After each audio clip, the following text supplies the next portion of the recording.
They say, buy cheap, buy twice. And I did. That's because these are such good value for money. I bought 2 of them. This is a budget headset that punches way above its weight. You may not have heard of the brand, but don't let that put you off. So let's take a deeper dive on why you should consider the FIFINE AmpliGame H9 as your gaming headset. Today, we're diving into the world of affordable gaming headsets with the FIFINE AmpliGame H9. Let's see if this is the hidden gem that it promises to be. Now, FIFINE is not just another Chinese knockoff. Oh no, do not be mistaken. They specialize in audio gear, so not a jack of all trades. They're focused on delivering good quality at great value. My first ever streaming mic was a FIFINE because it was just so damn cheap, but it was good and it was more than adequate as a first step into sort of getting a decent audio for content creation. So here we are now with the FIFINE AmpliGame H9 3.5mm gaming headset. Now, audio quality wise, I say this is pitching itself at that £80 to £120 headset market in terms of audio competitors, but costs less than half of that. Shop around and you can pick up this for anywhere as little as 30 to 45 quid. But I know what you're thinking. 30 quid? Come on, mate. It can't be that good. Well, stay tuned. Right out of the box, the H9 strikes you with its surprisingly premium features, considering its modest price tag. It's like finding a diamond in the rough in the gaming headset market. First of all, you get this lovely braided cord, which is thicker and more durable than many of my big brand names. We're talking SteelSeries, my Logitech G Pro, my Razer headset here, even my Xbox one over here. This thick braided cord is a big win for longevity and not something you often see in kind of much cheaper mics. And yet, here it is. The PC connector comes with a handy clip for ease of access. You can just clip it onto your clothing like that. And that gives you kind of ease of access for the volume control on both the mic and your volume control in your headset, plus the 7.1 button here.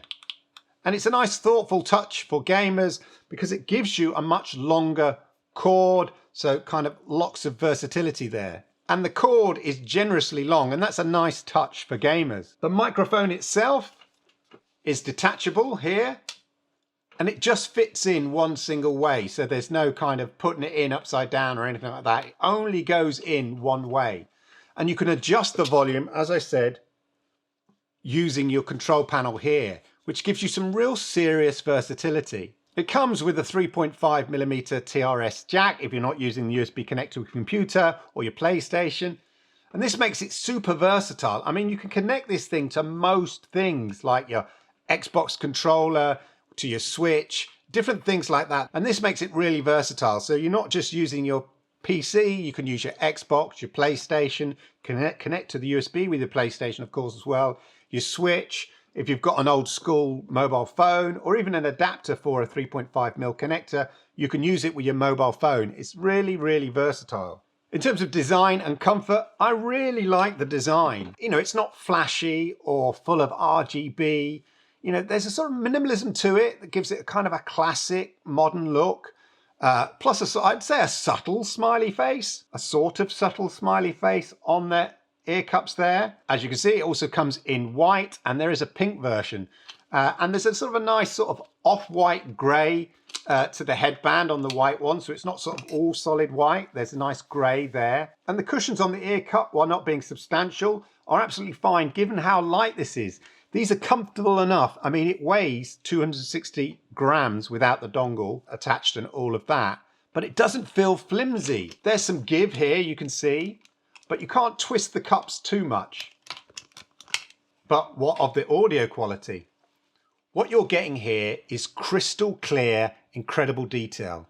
The dialogue especially cuts through like a knife. If there's dialogue in a game, you really, hear the detail, because sometimes I find dialogue can be lost in games.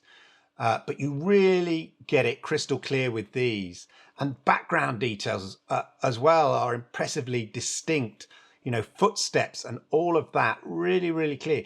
I heard details, even when watching back some of my own YouTube videos, I could hear background noise, which I thought I'd eradicated listening to it with other headphones. It was that good. The crystal clarity is so good. This is all driven by the 50mm dynamic drivers here with a 200 hertz to 200 kilohertz range.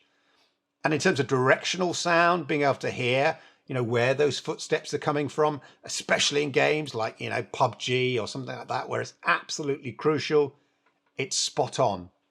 As I say, these are lightweight, and with these spongy ear cups, they're spongy enough, especially the fact that it's so lightweight makes it really comfortable. Even this, I would like it like thicker at the top here, but again, it's so lightweight that it doesn't really strain on my old baldy head there. It's absolutely fine for those long gaming sessions. In terms of console use, again, the sound is nice and clear. The dialogue is crystal clear and precise. Again, the directional sound is really good. You get that lovely directional sense that I mentioned, but there's no volume or mute function when you're just using on a console via the 3.5mm jack, which is a bit of a shame, as I like to have that ability to be able to adjust your sound, whether it's your chat volume or the overall volume of the headset, using a rocker or a dongle, either on the headphones themselves or on this cord. But of course, it's all on the USB connection for the PC. But ultimately, I think that's what it's really geared up for. It's geared up to be a PC gaming headset. And I honestly think it really works best with the USB sound card. Listening to music as well, it's all in those sort of middle and high tones. So there's so much detail in there. Sometimes I would say slightly too much in that kind of middle and high tones. I think a bit more bass to add a bit more warmth would be good. And as I say, if there was software with an equalizer or something, if the headset comes with its own software, which it doesn't, I reckon you could sort of tweak these to be almost perfect. Listening to music, you can hear the very precise placement of the instruments in the producer's mix. Again, it's so good for the money. Now, as I said, you can pick these up for as little as 30 quid, if you're lucky. For 30 quid, the audio should not be this good, but it's not all sunshine and rainbows. There's no dedicated audio software, which might be a downer for some.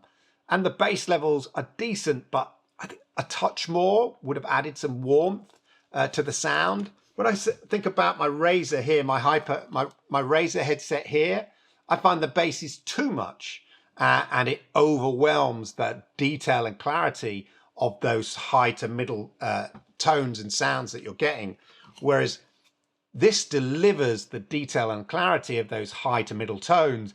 I just like a bit more depth, a bit more warmth without being too over bassy, if that's the thing. And while it does have the 7.1 option here for surround sound, I find the depth of that field does feel a little bit constrained. I tested it out on a bit of 7.1 sound sort of testing, and you definitely get the rear speakers, the side speakers, the front speakers. You get that sort of surround sound, but it feels quite close. It doesn't feel quite that expansive. And to be honest, I prefer playing without the 7.1 sound on it. I said, in terms of the mic, it's a condenser mic, it's omnidirectional, and it only slots it in one way. So there's no issue of getting it upside down or anything like that. In terms of audio quality, I'll give you sort of a comparison to what it sounds like here. Here is the audio quality using the mic. So this is me using the mic. They recommend that you use it offset so you don't get the plosive. So when, you know, Peter Piper picked a pecker and all of that, it misses all that plosive sound and all of that. So let me know what you think. As I say, this is how it sounds. I'm using this through, recording this through OBS, and you can change the volume of the headset as well. So I'll turn it up here. This is me turning it up really loud. I've got a limiter on so it won't go too loud, and then you can take it down as well. So this is if you like my son and you're going to annoy his friends by shouting too much. I'm taking it right down here, and I can see it's taking it down somewhat as well on the mic levels. So take that back up. Hopefully that's all right, not too bad. Go a bit louder there. There we go. I'm not. Hopefully I'm not peaking too much. Anyway, that's just to give you an idea of what it sounds like. As you can see here, I'm on the FIFINE site, and they are audio specialists. It's not like a jack of all trades. They know what they're talking about when it comes to decent audio. They do gaming streaming audio mixes here. They do a range of microphones, and they do these kind of headsets here as well. So they are specialists in what they do. Anyway, there you go. That's me using the mic. Hopefully it wasn't too loud and all of that. So I've just listened back to that audio there, and I must admit, I'm really impressed. Let me know what you think in the comments, but that's pretty good audio for a headset audio there. Yeah, I'm blown away by it. So anyway, let me know what you think about the audio. Hopefully it comes out in the edit okay as well, but actually listening back to that, that's impressive audio, as hopefully you will agree. Let me know your comments down below. Back to the rest of the video. So there you go. That was with the mic, and now I'm back to using my existing mic here. So let me know what you think. I mean, again, this is not necessarily audio quality for making videos, but it's audio quality for making streaming content or talking to your mates on game chat and stuff like that. Again, I just want to touch again on the ear cups as well, which is a slight negative for me, is that they're on the smaller side. I compared them to the other headsets I've got, and they're all much larger. So I would have preferred slightly larger ones, but again, keeps the headset super light and it's not uncomfortable to wear. So if you look at the specs, as I say, it's got a 3.5mm and a USB connection. It weighs in at 260 grams without the dongle, has a frequency response of 20 Hertz to 20 kilohertz. It's 50mm drivers. There's a 32 impedance and 95 decibel sensitivity, and it all works together to deliver that clear sound. Again, as I said, in terms of console use, again, the sound is nice and clear, the dialogue crystal clear and precise. You get that lovely directional sense as well. But as I said, I think it's really geared up as a PC gaming headset, and that's where it really, really works. And it works best with that audio attachment here. So there you go. Wrapping up, as I said, for less than $40 in some places, the FIFINE AmpliGame H9 punches well above its weight, competing with headsets double its price. It's not perfect, but for crystal clear audio on a budget, this headset is an absolute steal. Yes, there are better headsets out there, but nowhere near this price. I'd say you need to start going to 100, 120 plus for better audio than this. If you're thinking of getting an entry-level headset from a big brand, then maybe consider the FIFINE H9 instead. You'll be getting a more premium, precise audio for the same price or even slightly less. As I said, I'm super happy with these. So much so, as I said, they say buy cheap, buy twice, and in the case of FIFINE, I did, but not for the reasons you think. I bought twice because they're so good. I'm giving this set to my son, and this I'm keeping for myself. I mean, I'm going to be testing out some other FIFINE audio equipment now I've tried these, because I can see that they deliver real value and quality. So, next stop, a decent microphone. Anyway, that's it for my review of the FIFINE AmpliGame H9. Are you tempted to give them a go? Let me know your comments down below. And of course, don't forget to hit the likes, because I like it, YouTube likes it, and it helps people like you find content just like this. And if you're new to my channel, then do me the great honor. Why don't you hit that subscribe button, toggle that notification bell, and that way you'll know when I go live with content just like this. And talking of content just like this, why don't you check out these videos over here? These ones here. Which do you prefer? White or black one? Thanks for watching.